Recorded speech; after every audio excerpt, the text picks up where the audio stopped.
ਵਾਹਿਗੁਰੂ ਜੀ ਕੀ ਫਤਿਹ। ਸਤਨਾਮ ਸ੍ਰੀ ਵਾਹਿਗੁਰੂ ਸਾਹਿਬ JIO. ਇੱਕ ਓੰਕਾਰ ਸਤਨਾਮ ਕਰਤਾ ਪੁਰਖ ਨਿਰਭਉ ਨਿਰਵੈਰ ਅਕਾਲ ਮੂਰਤ ਅਜੂਨੀ ਸੈਭੰ ਗੁਰ ਪ੍ਰਸਾਦ। कोट पराध हमारे खंडो अनका विधि समझावो। हम ज्ञान अल्प मत थोड़ी तुम आपन बिरद रखावो। तुमरी शरण तुम्हारी आसा तुम ही सजन सुहेले। राखो राखण आर दयाला नानक करके गोले। जी राखो राखण आर दयाला नानक करके गोले। वाहिगुरु जी का खालसा वाहिगुरु जी की फतेह। सब तो पहला ਧੰਨ ਧੰਨ ਸ੍ਰੀ ਗੁਰੂ ਗ੍ਰੰਥ ਸਾਹਿਬ ਮਹਾਰਾਜ ਜਿਨ੍ਹਾਂ ਦਾ ਗੁਰਤਾ ਦਿਵਸ ਸਾਰੇ ਮਾਈ ਭਾਈ ਮਨਾ ਰਹੇ ਹੋ। ਅੰਮ੍ਰਿਤ ਵੇਲੇ ਜਾ ਕੇ ਸਾਰੀਆਂ ਸੰਗਤਾਂ ਨੂੰ ਲੱਖ ਲੱਖ ਵਧਾਈਆਂ ਹੋਣ। ਅੱਜ ਦੇ ਦਿਹਾੜੇ ਧੰਨ ਧੰਨ ਗੁਰੂ ਗੋਬਿੰਦ ਸਿੰਘ ਮਹਾਰਾਜ ਉਸ ਪਾਵਨ ਪਵਿੱਤਰ ਧਰਤੀ ਅਬਚਲ ਨਗਰ ਵਿਖੇ ਸਾਹਿਬ ਸ੍ਰੀ ਗੁਰੂ ਗ੍ਰੰਥ ਸਾਹਿਬ ਮਹਾਰਾਜ ਨੂੰ ਗੁਰਤਾ ਗੱਦੀ ਬਾਣੀ ਨੂੰ ਗੁਰੂ ਦੀ ਸੰਗਿਆ ਦੇ ਕੇ ਸਤਿਗੁਰੂ ਜੋਤੀ ਜੋਤ ਸਮਾਏ ਸਨ ਅਤੇ ਗੁਰਤਾ ਦਿਵਸ ਹੈ ਅੱਜ। ਸਾਰੀਆਂ ਸੰਗਤਾਂ ਨੂੰ ਲੱਖ ਲੱਖ ਵਧਾਈਆਂ ਹੋਣ। ਮਹਾਰਾਜ ਕਿਰਪਾ ਕਰਨ। ਸਾਡਾ ਆਕੀਦਾ ਗੁਰੂ ਗ੍ਰੰਥ ਸਾਹਿਬ ਜੀ 'ਤੇ ਬੈਠੇ। सगल द्वार को छाड़ के गयो तुहारो द्वार बाहेंगे की लाज अस गोबिंद दास तुहार। ਅਸੀਂ ਤੁਹਾਡੀ ਸ਼ਰਨ ਵਿੱਚ ਆਏ ਹਾਂ ਸਤਿਗੁਰੂ। ਰਹਿਮਤ ਦੇ ਘਰ ਵਿੱਚ ਆ ਕੇ ਸਾਡੇ 'ਤੇ ਰਹਿਮਤਾਂ ਵਰਤਾਓ। ਆਓ ਚੱਲ ਰਹੀ ਲੜੀਵਾਰ ਸ੍ਰੀ ਜਪਜੀ ਸਾਹਿਬ ਜੀ ਦੀ ਵਿਆਖਿਆ ਗੁਰੂ ਸਾਹਿਬ ਆਪ ਕਰਾ ਰਹੇ ਹਨ। 11 ਪੌੜੀਆਂ ਦੀ ਵਿਚਾਰ ਸਤਿਗੁਰੂ ਨੇ ਮਿਹਰ ਭਰਿਆ ਹੱਥ ਕਰ ਰੱਖ ਕੇ ਲਈ ਹੈ। ਅੱਜ 12ਵੀਂ ਪੌੜੀ ਦੀ ਆਰੰਭਤਾ ਹੋਣੀ ਹੈ। ਜਿਤਨੇ ਮਾਈ ਭਾਈ ਬੈਠੇ ਹਾਂ ਮਨ ਬਿਰਤੀਆਂ ਨੂੰ ਇਕਾਗਰ ਕਰੀਏ। ਹਿਰਦੇ ਨਾਲ ਜਪਣ ਦਾ ਯਤਨ ਕਰੀਏ। ਪਿਆਰ ਨਾਲ ਆਖੋ ਸਤਨਾਮ ਸ੍ਰੀ ਵਾਹਿਗੁਰੂ ਸਾਹਿਬ ਜੀਓ। ਸਤਨਾਮ ਸ੍ਰੀ ਵਾਹਿਗੁਰੂ ਸਾਹਿਬ ਜੀਓ। ਮੰਨੇ ਕੀ ਗਤ ਕਹੀ ਨ ਜਾਏ ਜੇ ਕੋ ਕਹੈ ਪਿਛੈ ਪਛਤਾਏ। ਕਾਗਤ ਕਲਮ ਨ ਲਿਖਣ ਹਾਰ ਮੰਨੇ ਕਾ ਬਹਿ ਕਰਨ ਵਿਚਾਰ। ऐसा नाम निरंजन होए जे को मन जाने मन कोए। ऐसा नाम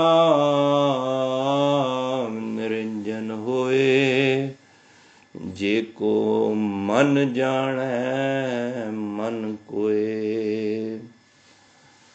साहिब श्री गुरु नानक पातशाह ਸਾਡੇ ਕਲਯੁਗੀ ਜੀਵਾਂ ਵਾਸਤੇ ਗੁਰਬਾਣੀ ਰਾਹੀਂ ਮਾਰਗ ਦਰਸ਼ਨ ਕਰ ਰਹੇ ਹਨ। ਸਾਨੂੰ ਸੁਚੇਤ ਕਰ ਰਹੇ ਹਨ ਕਿ ਕਿਵ ਸਚਿਆਰਾ ਹੋਈ ਹੈ ਕਿ ਕੂੜੇ ਟੁੱਟੇ ਪਾਲ। ਇਸ ਸੰਸਾਰ ਵਿੱਚ ਰਹਿ ਕੇ ਕਿਸ ਤਰ੍ਹਾਂ ਅਸੀਂ ਸਚਿਆਰ ਹੋਣਾ ਹੈ। ਔਰ ਉਸ ਸਚਿਆਰ ਹੋਣ ਵਾਸਤੇ ਸਤਿਗੁਰੂ ਇਸ ਬਾਣੀ ਰਾਹੀਂ ਸਾਨੂੰ ਸਮਝਾ ਰਹੇ ਹਨ ਕਿ ਜੀਵ ਨੇ ਕਿਸ ਤਰ੍ਹਾਂ ਪਰਮਾਤਮਾ ਤੋਂ ਇਸ ਕੂੜ ਦੀ ਕੰਧ ਨੂੰ, ਝੂਠ ਦੀ ਕੰਧ ਨੂੰ ਤੋੜਨਾ ਹੈ। ਕਿਵ ਸਚਿਆਰਾ ਹੋਈ ਹੈ, ਕਿਵ ਕੂੜੈ ਟੁੱਟੈ ਪਾਲ। ਕੂੜ ਦੀ ਕੰਧ ਨੂੰ ਕਿਸ ਤਰ੍ਹਾਂ ਤੋੜਨਾ ਹੈ। ਤਾਂ ਗੁਰੂ ਮਹਾਰਾਜ ਨੇ ਲਗਾਤਾਰ ਪਿੱਛੇ 4 ਪੌੜੀਆਂ ਅਸੀਂ ਸਰਵਨ ਕੀਤੀਆਂ ਹਨ ਸੁਣਨ ਦੀਆਂ, ਔਰ ਇਹ ਸਮਝਣ ਦਾ ਯਤਨ ਕੀਤਾ ਹੈ ਕਿ ਗੁਰਬਾਣੀ ਸੁਣਨ ਦਾ ਤੇ ਸਮਝਣ ਦਾ ਵਿਸ਼ਾ ਹੈ।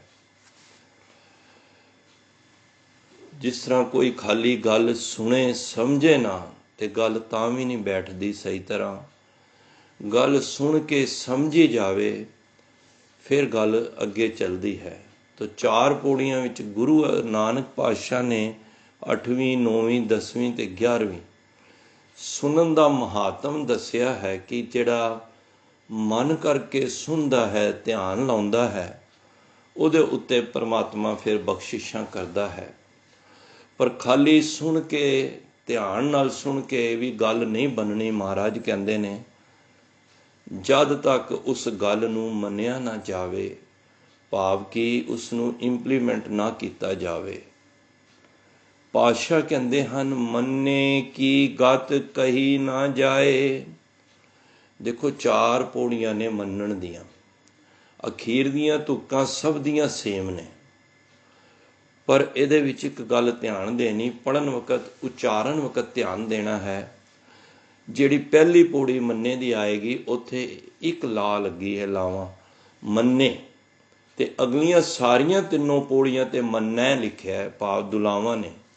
ਤਾਂ ਇਹਦੇ ਭਾਵ ਅਰਥ ਦਾ ਹੀ ਇਸ ਦੇ ਵਿੱਚ ਫਰਕ ਹੈ। ਤਾਂ ਮਹਾਰਾਜ ਕਹਿੰਦੇ ਨੇ ਮੰਨੇ ਕੀ ਗਤ ਕਹੀ ਨਾ ਜਾਏ।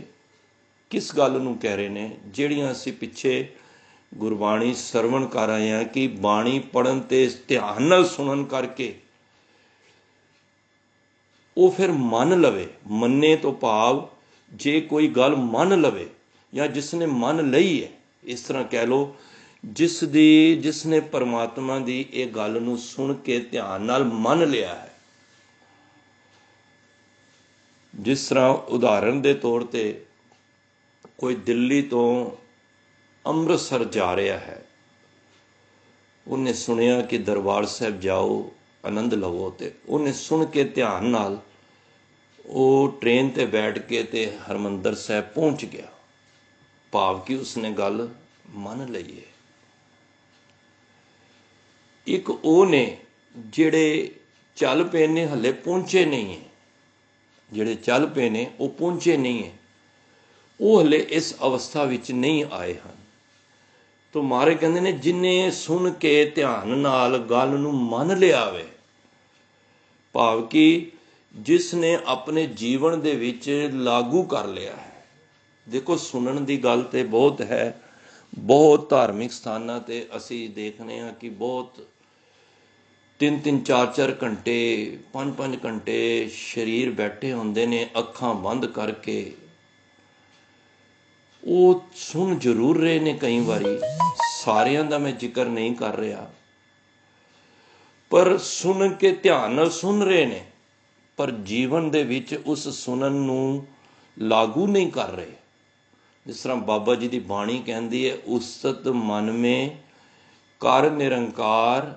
ਅੱਗੋਂ ਮਾਰੇ ਕਹਿੰਦੇ ਨੇ ਕਰ ਮਨ ਮੇਰੇ ਸਤ ਵਿਵਹਾਰ, ਭਾਵ ਕਿ ਉਸ ਬਾਣੀ ਨੂੰ ਜੇ ਤੂੰ ਸੁਣਿਆ ਹੈ, ਨਿਰੰਕਾਰ ਦੀ ਮਨ ਵਿੱਚ ਨਿਰੰਕਾਰ ਨੂੰ ਸੁਣਿਆ, ਉਸ ਦੀ ਉਸਤ ਨੂੰ, ਤੇ ਕਰ ਮਨ ਮੇਰੇ, ਮਨ ਨੂੰ ਕੀ ਕਹਿ ਰਹੇ ਨੇ? ਸਤ ਵਿਵਹਾਰ, ਭਾਵ ਕਿ ਜੀਵਨ ਦੇ ਵਿੱਚ ਉਹ ਵਿਵਹਾਰ ਸਤ ਰੱਖ, ਤਾਂ ਫਾਇਦਾ ਹੈ। ਦੇਖੋ ਖਾਲੀ ਸੁਣੀ ਜਾਈਏ, ਪੜ੍ਹੀ ਜਾਈਏ, ਗੱਲ ਤਦ ਨਹੀਂ ਬਣਨੀ ਜਦ ਤੱਕ ਗੱਲ ਨੂੰ ਅਸੀਂ ਮੰਨਾਂਗੇ ਨਹੀਂ। ਦੇਖੋ ਕਿਸੇ ਪਿਤਾ ਦਾ ਪੁੱਤਰ ਕਹਿਣਾ ਮੰਨ ਲਵੇ ਤੇ ਪੁੱਤਰ ਵੀ ਕਿਤਨਾ ਖੁਸ਼ ਹੁੰਦਾ ਹੈ ਕਿ ਮੈਂ ਪਿਤਾ ਦੀ ਗੱਲ ਮੰਨੀ ਹੈ। ਉਸ ਤੋਂ ਜ਼ਿਆਦਾ ਖੁਸ਼ੀ, ਪੁੱਤਰ ਤੋਂ ਜ਼ਿਆਦਾ ਖੁਸ਼ੀ ਪਿਤਾ ਨੂੰ ਹੁੰਦੀ ਹੈ ਕਿ ਇਸ ਨੇ ਮੇਰੀ ਗੱਲ ਮੰਨ ਲਈ ਹੈ। ਇੱਕ ਹੁੰਦਾ ਕਿ ਪਿਓ ਪੁੱਤਰ ਨੂੰ ਕਹਿ ਰਿਹਾ ਇਹ ਕੰਮ ਕਰ ਦੇ, ਉਹਨੇ ਸੁਣ ਕੇ ਧਿਆਨ ਨਾਲ ਸੁਣ ਜ਼ਰੂਰ ਰਿਹਾ ਪਰ ਉਸ ਕਹਿਣੇ ਨੂੰ ਮੰਨਿਆ ਨਹੀਂ ਹੈ, ਤੇ ਸਮਝ ਲਓ ਫਿਰ ਪਿਤਾ ਦੀ ਖੁਸ਼ੀ ਨਹੀਂ ਹੈ ਇਸ ਵਿੱਚ। ਪਿਤਾ ਖੁਸ਼ ਤਦ ਹੁੰਦਾ ਹੈ ਜਦ ਪਿਤਾ ਦੇ ਕਹੇ ਅਨੁਸਾਰ ਪੁੱਤਰ ਉਸ ਗੱਲ ਨੂੰ ਲਾਗੂ ਕਰ ਦੇਵੇ। ਤੋ ਮਹਾਰਾਜ ਕਹਿੰਦੇ ਜਿਹੜੇ ਲਾਗੂ ਕਰ ਲੈਂਦੇ ਨੇ, ਜਿਨ੍ਹਾਂ ਨੇ ਮੰਨ ਲਿਆ ਹੈ ਧਿਆਨ ਨਾਲ ਸੁਣ ਕੇ, ਉਹਨਾਂ ਨੂੰ ਜਿਨ੍ਹਾਂ ਨੂੰ ਪਤਾ ਲੱਗ ਗਿਆ ਹੈ ਸੱਚ ਔਰ ਝੂਠ ਦਾ ਪਤਾ ਲੱਗ ਗਿਆ ਹੈ, ਜਿਨ੍ਹਾਂ ਨੂੰ ਚੰਗੇ ਔਰ ਮਾੜੇ ਦਾ ਪਤਾ ਲੱਗ ਗਿਆ ਹੈ, ਜਿਨ੍ਹਾਂ ਨੂੰ ਸੰਸਾਰ ਦੀ ਇਹ ਸਾਰੀ ਕਾਰਜ ਦਾ ਪਤਾ ਲੱਗ ਗਿਆ ਹੈ, ਤਾਂ ਮਹਾਰਾਜ ਕਹਿੰਦੇ ਨੇ ਉਹਨਾਂ ਨੇ ਇਸ ਗੱਲ ਨੂੰ ਮੰਨ ਲਿਆ ਹੈ। ਤੇ ਉਹਨਾਂ ਵਾਸਤੇ ਕੀ ਕਹਿ ਰਹੇ ਨੇ ਮਹਾਰਾਜ? ਮੰਨੇ ਕੀ ਗਤ ਕਹੀ ਨਾ ਜਾਏ। ਗਤ ਉਹਦੀ ਅਵਸਥਾ ਕਹਿ ਲਓ, ਉਹਦੀ ਹਾਲਤ ਕਹਿ ਲਓ, ਉਹਦੀ ਪੋਜੀਸ਼ਨ ਕਹਿ ਲਓ, ਕੁਝ ਵੀ ਕਹਿ ਸਕਦੇ ਆ। ਮਹਾਰਾਜ ਕਹਿੰਦੇ ਨੇ ਉਹਨੂੰ ਕੋਈ ਬਿਆਨ ਨਹੀਂ ਕਰ ਸਕਦਾ, ਕਿਉਂਕਿ ਉਹਦੀ ਅਵਸਥਾ ਸਾਡੇ ਬਿਆਨ ਤੋਂ ਪਰੇ ਹੋ ਜਾਂਦੀ ਹੈ, ਕਿਉਂਕਿ ਉਹ ਪਰਮਾਤਮਾ ਦੀ ਗੱਲ ਨੂੰ ਮੰਨ ਲਿਆ, ਪਰਮਾਤਮਾ ਵਰਗਾ ਹੋ ਗਿਆ ਹੈ। ਤੇ ਮਹਾਰਾਜ ਕਹਿੰਦੇ ਨੇ ਜਿਹੜਾ ਕੋਈ ਇਸ ਨੂੰ ਦੱਸਣ ਦਾ ਯਤਨ ਕਰੇਗਾ, ਜੇ ਕੋ ਕਹੈ, ਅਤੇ ਕਹੇ ਨਹੀਂ ਪੜ੍ਹਨਾ, ਅਕਸਰ ਗਲਤੀ ਕਰਨੇ ਆ। ਬਹੁਤ ਲਾਵਾਂ ਦੁਲਾਵਾਂ ਦੀ ਮੈਂ ਪਾਠ ਸੁਣਦਿਆਂ ਹੋਇਆਂ ਕਈ ਵਾਰੀ ਅਸੀਂ ਸੋਚਦੇ ਹਾਂ ਕਿ ਅਸੀਂ ਕਿਤਨੀਆਂ ਮਹਾਰਾਜ ਦੇ ਪਾਠ ਕਰਦੇ ਹਾਂ ਗਲਤੀਆਂ, ਕਿ ਜੇ ਕੋ ਕਹੈ, ਕਹੇ ਨਹੀਂ ਹੈ। ਆਨੰਦ ਸਾਹਿਬ ਹੁਣ ਪੜ੍ਹਿਆ, ਸਾਰੇ ਆਨੰਦ ਸਾਹਿਬ ਵਿੱਚ ਕਹੈ ਨਾਨਕ ਹੈਗਾ, ਕਹੇ ਨਾਨਕ ਨਹੀਂ ਹੈ। ਤੋ ਭਾਵ ਹੀ ਚੇਂਜ ਹੋ ਜਾਂਦੇ ਨੇ। ਤੋ ਮਹਾਰਾਜ ਕਹਿੰਦੇ ਨੇ ਮੰਨੇ ਕੀ ਗਤ ਕਹੀ ਨਾ ਜਾਏ। ਜਿਹੜਾ ਪਰਮਾਤਮਾ ਦੀ ਗੱਲ ਨੂੰ, ਪਰਮਾਤਮਾ ਦੇ ਬਚਨ ਨੂੰ, ਪਰਮਾਤਮਾ ਦੇ ਉਪਦੇਸ਼ ਨੂੰ ਦ੍ਰਿੜ ਕਰ ਲੈਂਦਾ ਹੈ, ਮਨ ਵਿੱਚ ਵਸਾ ਕੇ ਜੀਵਨ ਵਿੱਚ ਢਾਲ ਲੈਂਦਾ ਹੈ, ਉਸ ਬੰਦੇ ਦੀ ਅਵਸਥਾ ਨੂੰ ਕੋਈ ਦੱਸ ਨਹੀਂ ਸਕਦਾ। ਜੇ ਕੋ ਕਹੈ, ਜੇ ਕੋਈ ਕਹਿਣਾ ਚਾਹਵੇ, ਮੇਰੇ ਵਰਗਾ ਮੂਰਖ ਕੋਈ ਕਹਿਣਾ ਚਾਹਵੇ ਕਿ ਉਹ ਪਰਮਾਤਮਾ ਤੱਕ ਅਪੜ ਗਿਆ ਹੈ, ਉਹਦੀ ਮੈਂ ਅਵਸਥਾ ਨੂੰ ਦੱਸਣਾ ਚਾਹਾਂ, ਤਾਂ ਮਹਾਰਾਜ ਕਹਿੰਦੇ ਨੇ ਜੇ ਕੋ ਕਹੈ ਪਿਛੈ ਪਛਤਾਏ। ਉਹ ਫਿਰ ਪਛਤਾਉਣਾ ਹੀ ਉਹਦੇ ਹੱਥ ਵਿੱਚ ਲੱਗਦਾ ਹੈ। ਦੇਖੋ ਇਹ ਸਵਾਦ ਐਸਾ ਹੈ, कबीर चरण कमल की मौज को कह कैसे अनुमान, कहबे को शोभा नहीं देखा ही परवान। ਜਿਹੜੀ परमात्मा ਦੇ ਚਰਨ ਕਮਲਾਂ ਦੀ ਮੋਜ ਹੈ ਨਾ, ਆਨੰਦ ਹੈ, ਜਿਹੜਾ ਸੁੱਖ ਹੈ, ਉਹਦਾ ਅਨੁਮਾਨ ਲਗਾਇਆ ਨਹੀਂ ਜਾ ਸਕਦਾ। ਜਿਸ ਤਰ੍ਹਾਂ ਕੋਈ ਗੂੰਗਾ ਮਿਠਾਈ ਖਾਵੇ, ਉਹਦੇ ਕੋਲ ਪੁੱਛੋ ਕੀ ਰਸ ਆਇਆ, को कबीर गूंगे गुड़ खाया पूछे तो क्या कहिए, वो नहीं दस सकेगा। क्यों? क्योंकि वो रस दसन जोगा नहीं हुंदा, वो अनुभव करन जोगा हुंदा है। इहदी अवस्था नूं कोई दस नहीं सकेगा। कबीर चरण कमल की मौज को कह कैसे अनुमान, किस तरह कोई अंदाजा ला सकता है? ਇਹ ਤੇ ਉਹੀਓ ਹੀ ਲਾਏਗਾ, ਕਹਿਬੇ ਕੋ ਸੋਭਾ ਨਹੀਂ ਦੇਖਾ ਹੀ ਪਰਵਾਨ। ਜਿਹੜਾ ਇਸ ਰਸਤੇ ਤੇ ਚੱਲਣਾ ਸ਼ੁਰੂ ਕਰ ਦੇਗਾ ਉਹੀਓ ਹੀ ਇਸ ਬਾਰੇ ਦੱਸ ਸਕਦਾ ਹੈ। ਬਾਕੀ ਤੇ ਅੰਦਾਜ਼ੇ ਹੀ ਲਾ ਰਹੇ ਨੇ। ਮਹਾਰਾਜ ਕਹਿੰਦੇ ਨੇ ਉਹ ਫਿਰ ਉਹਨੂੰ ਪਛਤਾਵਾ ਹੀ ਹੱਥ 'ਚ ਲੱਗੇਗਾ। ਮੰਨੇ ਕੀ ਗਤ ਕਹੀ ਨਾ ਜਾਏ, ਜੇ ਕੋ ਕਹੈ ਪਿਛੈ ਪਛਤਾਏ। ਅੱਗੋਂ ਮਹਾਰਾਜ ਮੁਬਾਰਕ ਬੋਲ ਰਹੇ ਨੇ, ਕਾਗਤ ਕਲਮ ਨਾ ਲਿਖਣ ਹਾਰ। ਉਸ ਦੀ ਅਵਸਥਾ ਦਾ ਬਿਆਨ ਕਰ ਰਹੇ ਨੇ। ਕਾਗਤ ਕਲਮ ਨਾ ਲਿਖਣ ਹਾਰ। ਦੇਖੋ ਇੱਥੇ ਬੜੇ ਧਿਆਨ ਨਾਲ ਸੁਣਨਾ, ਇੱਥੇ ਅੱਖਰ ਨੰਨਾ ਆਇਆ, ਇਹ ਤਿੰਨਾਂ ਵਾਸਤੇ ਵੀ।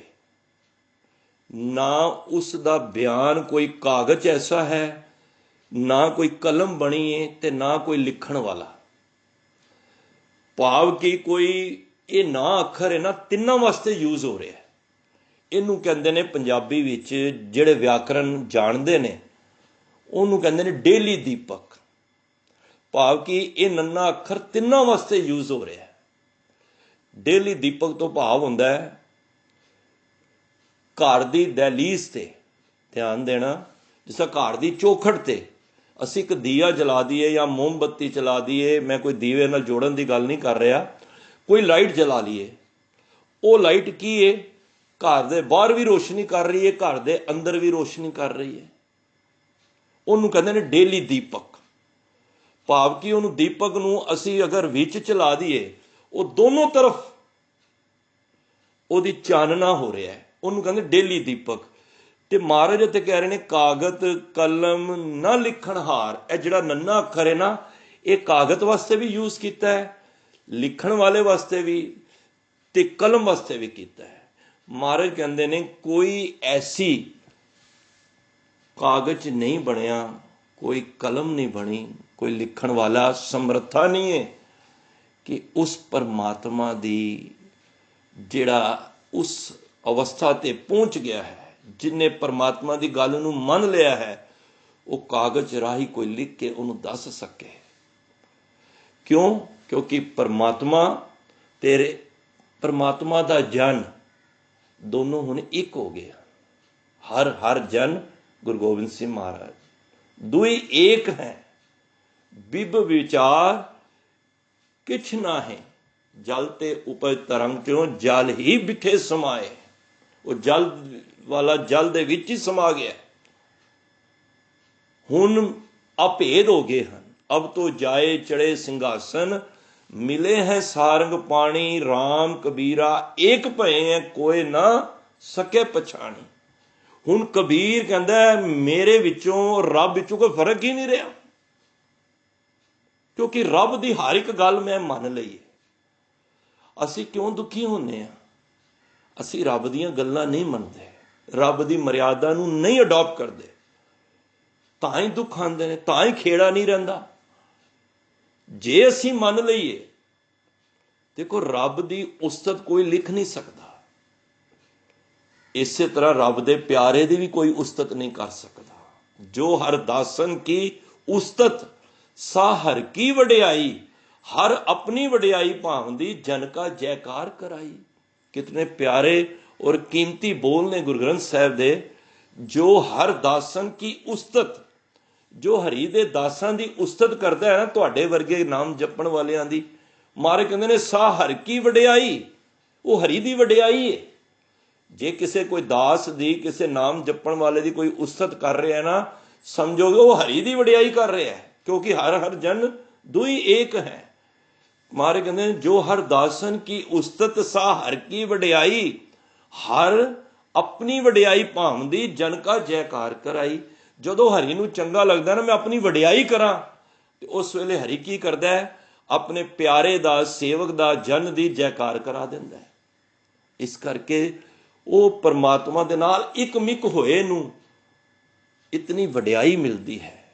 ਜਦੋਂ ਤੁਸੀਂ ਕਿਸੇ ਨਾਮ ਜਪਣ ਵਾਲੇ ਦੀ ਉਸਤਤ ਕਰੋਗੇ ਨਾ, ਬਾਬਾ ਦੀਪ ਸਿੰਘ ਜੀ ਵਰਗੇ, ਬਾਬਾ ਬੁੱਢਾ ਜੀ ਵਰਗੇ, ਇਹ ਨਾਮ ਜਪਣ ਵਾਲੀਆਂ ਰੂਹਾਂ ਦੇ ਜਦ ਤੁਸੀਂ ਉਸਤਤ ਕਰੋਗੇ ਨਾ, ਸਮਝੋ ਕਿ ਹਰੀ ਦੀ ਵਡਿਆਈ ਕਰ ਰਹੇ ਹੋ। ਕਿਉਂ? ਕਿਉਂਕਿ ਹਰੀ ਜਦੋਂ ਆਪਣੀ ਵਡਿਆਈ ਲੋਚਦਾ ਹੈ ਨਾ, ਤੇ ਉਹ ਆਪਣੇ ਜਿਹੜੇ ਜਨ ਨੇ ਉਹਨਾਂ ਦੀ ਜੈਕਾਰ ਕਰਾ ਦਿੰਦਾ, ਉਹ ਸਮਝਦਾ ਮੇਰੀ ਵਡਿਆਈ ਹੋ ਗਈ ਹੈ। ਤਾਂ ਮਹਾਰਾਜ ਇੱਥੇ ਕਹਿ ਰਹੇ ਨੇ ਕਿ ਕਾਗਜ਼ ਕਲਮ ਨਾ ਲਿਖਣ ਹਾਰ, ਉਹਨਾਂ ਦੀ ਵਡਿਆਈ ਨੂੰ ਕੋਈ ਕਾਗਜ਼ ਕਲਮ ਨਾਲ ਲਿਖ ਕੇ ਕੋਈ ਸਮਰੱਥਾ ਨਹੀਂ ਕਿਸੇ ਵਿੱਚ ਕਿ ਉਸ ਪਰਮਾਤਮਾ ਦੇ ਜਨ ਦੀ ਉਸਤਤ ਕੀਤੀ ਜਾਵੇ। ਦੇਖੋ ਕਿੱਥੇ ਕਬੀਰ ਸਾਹਿਬ ਨੇ ਪਰਮਾਤਮਾ ਬਾਰੇ ਵੀ ਲਿਖਿਆ ਹੈ। ਕਬੀਰ ਸਾਤ ਸਮੁੰਦੇ ਮਸ ਕਰੋ, ਕਲਮ ਕਰੋ ਬਨਰਾਏ, ਬਸਦਾ ਕਾਗਤ ਜੋ ਕਰੋ, ਹਰ ਜਸ ਲਿਖਣ ਨਾ ਜਾਏ। ਕਬੀਰ ਸਾਹਿਬ ਕਹਿੰਦੇ ਨੇ ਰੱਬ ਦੀ ਉਸਤਤ ਕੋਈ ਚਾਹਵੇ ਨਾ, ਸਾਤ ਸਮੁੰਦੇ ਮਸ ਕਰੋ, ਸੱਤਾਂ ਸਮੁੰਦਰਾਂ ਦਾ ਭਾਵ ਜਿਤਨੀ ਸਮੁੰਦਰ ਦੇ ਜਲ ਹੈ, ਨੀਰ ਹੈ, ਉਹਦੀ ਸ਼ਾਹੀ ਬਣਾ ਲਓ। ਮਸ ਕਹਿੰਦੇ ਨੇ ਸ਼ਾਹੀ ਨੂੰ। ਕਲਮ ਕਰੋ ਬਨਰਾਏ, ਜਿੰਨੀ ਵਨਸਪਤੀ ਹੈ ਉਹਨੂੰ ਘੜ ਕੇ ਉਹਦੀਆਂ ਕਲਮਾਂ ਬਣਾ ਲਓ। ਹੁਣ ਕਿੰਨੀ ਸ਼ਾਹੀ ਬਣ ਗਈ, ਕਿੰਨੀ ਕਲਮ ਬਣ ਗਈ। ਬਸਦਾ ਕਾਗਤ ਜੋ ਕਰੋ, ਜਿਹੜੀ ਧਰਤੀ ਹੈ ਨਾ, ਧਰਤੀ ਉਹਨੂੰ ਸਾਰੀ ਨੂੰ ਕਾਗਜ਼ ਬਣਾ ਲਓ, ਜਿੰਨੀ ਧਰਤੀ ਹੈ। ਛਾਈ ਵੀ ਬਣ ਗਈ, ਕਾਗਜ਼ ਵੀ ਬਣ ਗਿਆ, ਤੇ ਵਨਸਪਤੀ ਨਾਲ ਕਲਮ ਵੀ ਬਣ ਗਈ।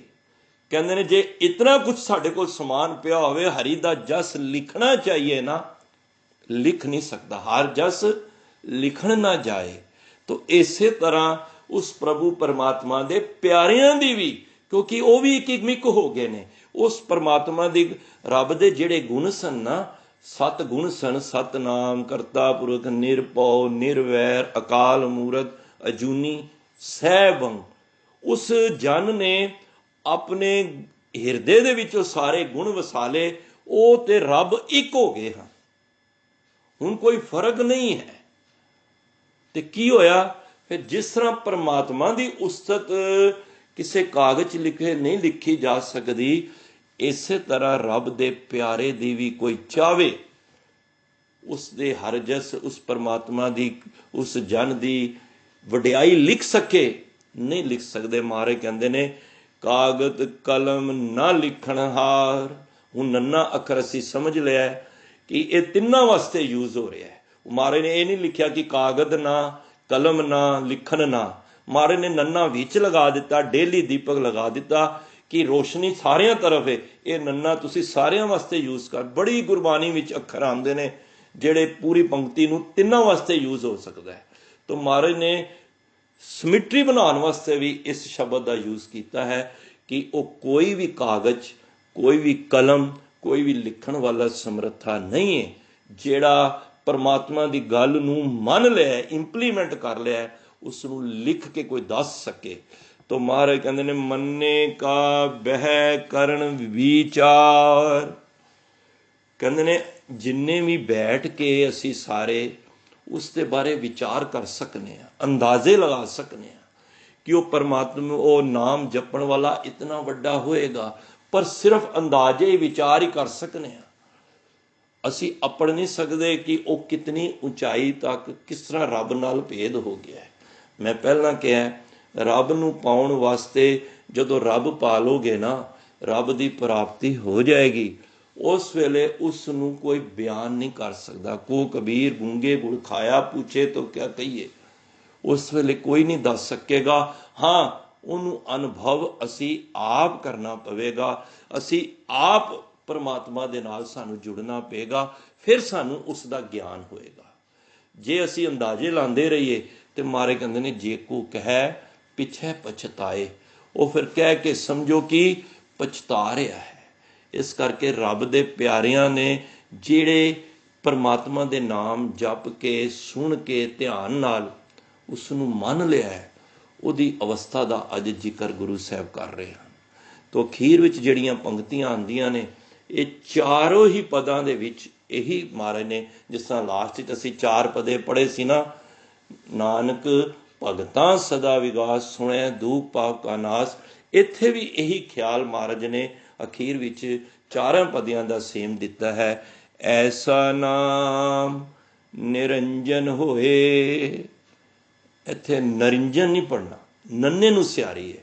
ਇਹ ਵੀ ਪੜ੍ਹਨ ਵਿੱਚ ਅਸੀਂ ਟਪਲਾ ਖਾ ਜਾਂਦੇ ਹਾਂ। ਨਿਰੰਜਨ, ਨਿਰਅੰਜਨ, ਇਹ ਪਰਮਾਤਮਾ ਵਾਸਤੇ ਕੀਰਤਮ ਨਾਮ ਹੈ। ਕੀਰਤਮ ਨਾਮ ਕਥੇ ਤੇਰੇ ਜੇਬਾ, ਸਤਨਾਮ ਤੇਰਾ ਪਰਾ ਪੂਰਬਲਾ। ਨਿਰਅੰਜਨ, ਅੰਜਨ ਹੁੰਦੀ ਹੈ ਕਾਲਕ, ਸੁਰਮਾ ਕਹਿ ਲਓ, ਜਿਹੜੀਆਂ ਭੈਣਾਂ ਮਾਤਾਵਾਂ ਅੱਖਾਂ 'ਤੇ ਲਗਾਉਂਦੇ ਨੇ, ਉਹ ਕਾਲਕ, ਸੁਰਮਾ ਕਾਲਾ ਹੁੰਦਾ ਹੈ। ਤੇ ਕਾਲਾ ਕੀ ਹੈ? ਮਾਇਆ ਹੈ। ਤੇ ਮਹਾਰਾਜ ਕਹਿੰਦੇ ਨੇ ਪਰਮਾਤਮਾ ਨਿਰਅੰਜਨ ਹੈ, ਭਾਵ ਕਿ ਕਾਲਕ ਤੋਂ ਰਹਿਤ ਹੈ, ਮਾਇਆ ਤੋਂ ਨਿਰਲੇਪ ਹੈ। ਮਾਇਆ ਉਹਨੂੰ ਚਮੜ ਨਹੀਂ ਸਕਦੀ ਪਰਮਾਤਮਾ ਨੂੰ, ਕਿਉਂਕਿ ਇੱਕ ਪਰਮਾਤਮਾ ਆਪ ਹੈ, ਇੱਕ ਪਰਮਾਤਮਾ ਦਾ ਰੂਪ ਮਾਇਆ ਹੈ। ਪਰ ਕਮਾਲ ਦੀ ਗੱਲ ਹੈ, ਪਰਮਾਤਮਾ ਨੇ ਮਾਇਆ ਬਣਾਈ ਹੈ, ਅਸੀਂ ਸਾਰੇ ਮਾਇਆ ਦੀ ਲਪੇਟ ਵਿੱਚ ਹਾਂ। ਪਰ ਪਰਮਾਤਮਾ ਆਪ ਨਿਰਅੰਜਨ ਹੈ, ਨਿਰੰਜਨ ਹੈ, ਉਹ ਕਾਲਕ ਤੋਂ ਰਹਿਤ ਹੈ। ਸਾਨੂੰ ਮਾਇਆ ਦੀ ਕੋਈ, ਮਾਇਆ ਖਾਲੀ ਕਰੰਸੀ ਨੂੰ ਮਾਇਆ ਨਹੀਂ ਕਿਹਾ। ਗੁਰੂ ਅਮਰਦਾਸ ਪਾਤਸ਼ਾਹ ਪੜ੍ਹ ਕੇ ਆਏ ਨਾ, ਇਹ ਮਾਇਆ ਜਿਤ ਹਰ ਵਿਸਰੇ मोह उपजे भाव दूजा लाया। ਜਿਹੜੀ भी चीज परमात्मा तो तोड़ के ये माया जित हर विसरे, हरि तो विसार के मोह उपजे, अंदर मोह उपजदा है, भाव दूजा लाया, भाव दूजे भाव विच लग जाए बंदा, वो माया है। माया धी पुत्र भी हो सकती है, माया बनाया होया मकान भी हो सकता है, माया जिस गड्डी च बहना वो भी हो सकती है, माया रुतबा भी तेरा हो सकता है। कईयां नूं इहदा ही मान हो जाता, ये भी माया ही है। माया धी पुत्रां दे विच भी है जे मोह पा लिया तो महाराज कहते ने ऐसा नाम निरंजन होए। परमात्मा का जिहड़ा ऐसा ऐसा इस तरह का नाम है ना जिहड़ा वो कालक तो रहत है। परमात्मा नूं ना किसी तरह की कोई कालक नहीं चिंबड़ी हुई, सानू सारियां नूं चंबड़ी है। ये नहीं कि मैनू नहीं चंबड़ी, तुहानू नहीं, सारियां नूं किसी ना किसी रूप विच मोह माया की कालक चिंबड़ी हुई है। माया की खेड ही ऐसी है, पता नहीं लग रहा। वो निता प्रति जिस तरह इस तरह कह लो, महाराज गुरबाणी च उदाहरण देंदे ने, अन दिन मूसा लाज टुकाई, गिरत कूप में खाए मिठाई। पंक्ति छोटी है पर अर्थ बड़े डूंगे ने।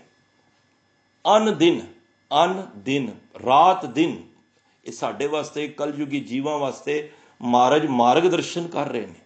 अन दिन मूसा, मूसा हुंदा चूहा, लाज टुकाई, कहंदे ने एक बंदा सी ते खूह ते लटकिया होया सी रस्सी दे नाल, ते खूह विच इतफाक नाल मिठाई पई हुई सी, ते वो खूह ते लटकिया होया मिठाई खा रहा है, पर उसनूं ये नहीं पता जिस रस्सी ते लटकिया है उस रस्सी ते चूहा उस रस्सी नूं कुतर रहा है, ते वो मिठाई खाने च मस्त है। ये महाराज सानू उदाहरण दे के समझा रहे ने। अन दिन मूसा, देखो जे गुरबाणी नूं खोल के पढ़ो अर्थ आपे ही क्लीयर हो जाएंगे। अन दिन मूसा, रोज मूसा चूहा, चूहा कौन है?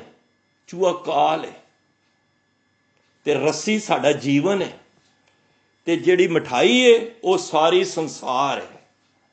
अन दिन मूसा लाज टुकाई, वो लाज जिहड़ी रस्सी है ना वो टुकी जा रहा है। साडे श्वास ना दिन ब दिन छिन छिन ओद बेहाद है, फूटे घट ज्यों पानी, सानू नहीं पता लग रहा। अन दिन मूसा लाज टुकाई, गिरत कूप में खाए मिठाई। अंध कूप जिहड़ा कुआं है ना, गहरा कुआं, ਉਹਦੇ ਵਿੱਚੋਂ ਇਹ ਮਨੁੱਖ ਕੀ ਕਰ ਰਿਹਾ, ਲਟਕਿਆ ਹੋਇਆ, ਪੁੱਠਾ ਲਟਕਿਆ ਹੋਇਆ, ਤੇ ਉਹਦੇ ਵਿੱਚੋਂ ਮਠਾਈ ਖਾਈ ਜਾ ਰਿਹਾ, ਸਵਾਦ ਲਈ ਜਾ ਰਿਹਾ। ਉਹਨੂੰ ਇਹ ਨਹੀਂ ਪਤਾ ਜਿਸ ਰੱਸੀ ਤੇ ਤੂੰ ਲਟਕਿਆ ਹੈ ਉਸ ਰੱਸੀ ਨੂੰ ਚੂਹਾ ਖਾਈ ਜਾ ਰਿਹਾ ਹੈ। भाव की तेरी उम्र घटती जा रही है, मौत रूपी काल अब तो पहुंचियो है आन वाली गल, काल पहुंच गया है, काल तो पहुंचियो है आन, काल पहुंच चुका है। और तू मस्ती दे नाल दुनिया दे माइक पदार्थां विच मोह माया दे विच ऐसा फसिया होया है, ऐसा फसिया है, तैनूं पता ही नहीं लग रहा कि तेरी मौत रूपी ये रस्सी जिहदे उत्ते तू लटक के संसार विच विचर रहा है, चूहा उसनूं कुतर रहा है। तो महाराज कहंदे ने उस परमात्मा का नाम क्यों नहीं जपदा जिहड़ा ऐसा नाम निरंजन होए, जिहड़ा माया तो कालक, माया नूं कालक भी कहा है, माया माड़ी नहीं कही। ये मत सोचना कि माया माड़ी है, माया माड़ी नहीं, क्योंकि माया परमात्मा ने बनाई है।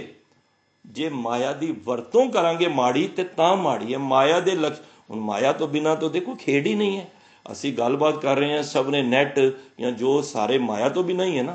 ਹੁਣ ਸਵੇਰੇ ਨਾਸ਼ਤਾ ਕਰਨਾ, ਮਾਇਆ ਨਹੀਂ ਹੋਏਗੀ, ਨਾਸ਼ਤਾ ਹੀ ਨਹੀਂ ਹੋਏਗਾ। ਮਾਇਆ ਮਾੜੀ ਨਹੀਂ ਜੇ, ਮਾਇਆ ਦੀ ਦੁਰਵਰਤੋਂ ਮਾੜੀ ਹੈ, ਮਾਇਆ ਦੀ ਪਕੜ ਮਾੜੀ ਹੈ। तो मारे कहते हैं उस परमात्मा का नाम उस कालक तो उस माया तो रहत है।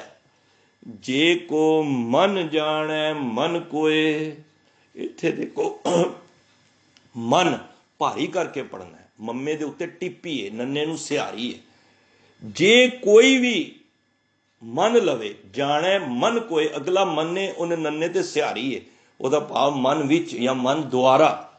जे कोई मन दे विच इस गल नूं मन लवे, दृढ़ कर लवे कि परमात्मा का नाम कालक तो रहत है। परमात्मा माया, देखो परमात्मा ने माया बना के आप माया की पकड़ विच नहीं रहा, पर सानू संसार नू एक दासी तारी सबल पसारी जी जंत लै मोहनिया। शब्द पढ़ी दा ना, गोबिंदा मेरे गोबिंदा प्राण आधारा मेरे गोबिंदा। उस शब्द विच आंदा एक दासी धारी सबल पसारी जी जंत लै मोहनिया। एक दासी भाव एक माया सारे संसार नू भरमण विच पा रखी, अपने वस कर रखी है। जी जंत लै मोहनिया, सारियां नू मोह के रखिया होया है। असी सब कहने जफे मार के बैठे हैं, ये मेरी माया है। जिदे कोलों पुछो मेरा ए वे, मेरा है, मेरा नाम लगा के माया दे नाल संबंध बना लेने। पर इतना नहीं पता जिस माया कारण तू इतना समा इतनी एलर्जी लगाई है, उस माया ने तैनू कितना परेशान करना है। इत्थों तक महाराज कहते ने जिस भिखिया को तुम अपनी कर जानो। भिखिया की है माया, जहर की है माया ही है ना। जिहड़ी परमात्मा तो विछोड़ दे वो जहर, वो माया, वो कालक ही है, कोई भी होवे भावें। जिस भिखिया को तुम अपनी कर जानो सा छाड़ जाए सिर भार। कहते जदों तुसी ये माया कमा कमा के जिन्हों तू अपनी जानना है ना, जदों तू छड़ के जानना है ना, यही पापां दा भार बन के तैनू दरगाह दे विच धर्मराज दी कचहरी विच तैनू पापां दा भागी बना देगी। देखो कितनी वड्डी गल है। जिस भिखिया को तुम अपनी कर जानो सा छाड़ जाए सिर पार। तो महाराज कहते ने ऐसा नाम निरंजन होए जे को मन जाने मन कोए। जेड़ा कोई मन दे विच उस परमात्मा नू मन लवे, जे किसी ने परमात्मा दे इस नाम नू मन करके मन लिया वे, ते फिर उस परमात्मा दे निरंजन नाल अभेद हो जाएगा। गुरु नानक पातशाह यही तो चाहते ने कि मेरा सिख निर्लेप हो जाए, मेरा सिख मिलाप हो जाए परमात्मा दे नाल, खाली गल्लां जोगा ना रवे। देखो एक हुंदा है जोग, एक हुंदा है जोगी। जोग हुंदा है जिन्हों मिलाप हो गया है, ते जोगी हुंदा है हले जिहड़ा मिलाप वल तुड़िया है। जिस तरह असी हुण परमात्मा दे नाल मिलण वास्ते तुड़ पे हैं घरों, हले मिलाप नहीं होया। कई रूहां बैठियां होंगियां जिन्हां कोल होया भी होएगा, पर हैन विरले ना ही कणे फैल फकड़ संसार। पर कई ने हले चले हुए ने, कई ऐसे भी बद नसीब ने जिहड़े हले तुरे ही नहीं है। कईयां नूं हुण जोग मिलाप हो चुका है, ते जोगी तो भाव हुंदा है ये मिलन वास्ते घरों तुर पिया है, हले मिलिया नहीं। तो महाराज कहंदे ने उन्हें कई तरह के भरमन कर ले। महाराज कहंदे जोग ना खिंता जोग ना डंडा, उन्हें गोदड़ी रख ली, हाथ च डंडा फड़ लिया। महाराज कहंदे ने ये इस तरह का रब मिलन का कोई साधन नहीं है। जोग ना भस्म चढ़ाइए, कईयां ने रब नूं मिलन वास्ते ना भस्म चढ़ा ली, भाव की सुआह मल लई। जोग ना मुंदी, कईयां ने कन पड़वा के ना, अगे पढ़ांगे मुंदा संतोख सरम भज, कईयां ने वो भी फिरके ने जोगियां दे विच इतने इतने तुसी देखो कन उत्तों दी फड़वा के इन्ना ना मोटा मुंदरा पा लेंदे ने। वो समझते रब नूं इस तरह पाना है। जोग ना मुंदी मूंड मुंडाइए, जोग ना सिंगी वाइए। कई मुंड मुंडा के सिरों मोने बिल्कुल कलीन हो जाते हैं, वो समझते हैं इस तरह रब मिलेगा। अंजन माहे निरंजन रहिए, उस कालक दे विच मारे कहते रब नूं पाना है ना, तो इस तरह रब नहीं पाया जा सकता। जे निरंजन नूं पाना है ऐसा नाम निरंजन होए। तो मारे कहते ने अंजन माहे, इस कालक दे अंदर जे निरंजन नूं पाना ही, जो जुगत इम पाइए, इस जुगती नाल पा कि गली जोग ना होई। एक दृष्ट कर सम कर जाने, जोगी कहिए सोई। ये जुगती है रब नूं पाण दी कि गली जोग ना होई, गल्लां नाल रब नहीं मिलना जी। इत्थे ते घालना करनी पैंदी है। मैं कहां पेट मेरे दर्द है तो दवाई मेरा भरा खा ले आराम आ जाएगा, इस तरह नहीं होंदा। जिन्हों तकलीफ है दवाई उन्होंने ही खानी पेगी, जिन्हों परेशानी है वही ठीक होएगा जिहड़ा दवाई जिन्नी नाम ते आया। मारे ने नहीं कहा कि होर कोई ते आएगा तो तेरा नहीं, जिन्नी नाम ते आया गए मशक्कत घाल, जिन्हें घालना की होएगी। घालना इस तरह की नहीं कि मुंड मंडवा के भसम उत्ते लगा के हाथी डंडा फड़ के कन फड़वा के, नहीं, जोग जुगत इस तरह नहीं पाई जांदियां। तो मारे कहंदे ने एक दृष्ट कर समसगर जाने, एक दृष्टि दे नाल सारियां नूं समसर बराबर जाने।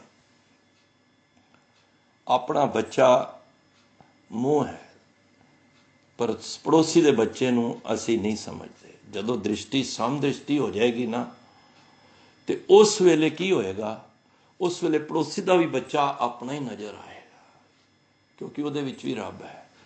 हले साडे च मेर तेर है, ये मेरा है ये तेरा है, ये घर मेरा है ये उसदा है, ये बच्चा उहदा है ये मेरा है।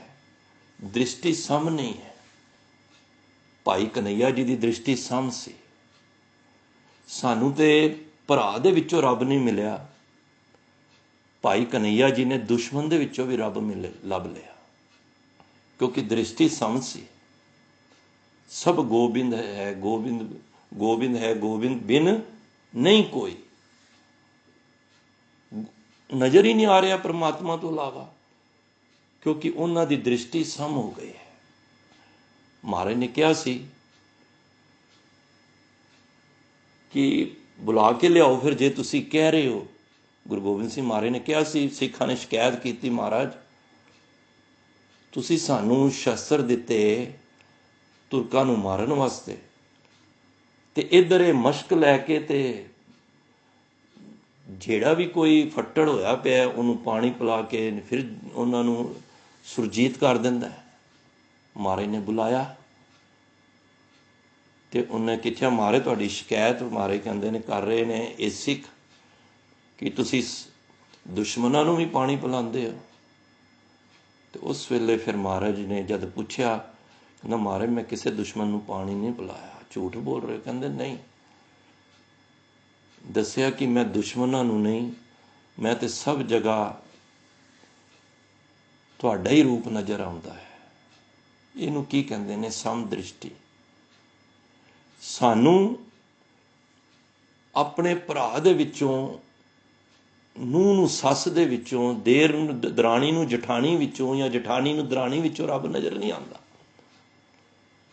ते महाराज ने फिर सिख कहंदे ने महाराज ये किवें फिर ठीक है, ये दुश्मनों नूं पानी पिला रहा, तुसीं सानू दुश्मनों नूं मारन वास्ते कहंदे हो। महाराज कहंदे ने नहीं, ये भी ठीक है, तुसीं भी ठीक हो। महाराज कहंदे किवें ठीक हो गए? सिख कहंदे किवें ठीक हो गया? जे एवें जिंदे रहणगे सारे नूं जिंदा करदा जाएगा। कहंदे तुसीं समझे नहीं, तुसीं दुश्मनां नूं मार रहे हो, भाई कन्हैया जी दुश्मनी नूं मार रहे हैं। फर्क इन्ना ही है। गलत वो भी नहीं है, गलत तुसी भी नहीं हो। असी दुश्मनी नूं मारना है।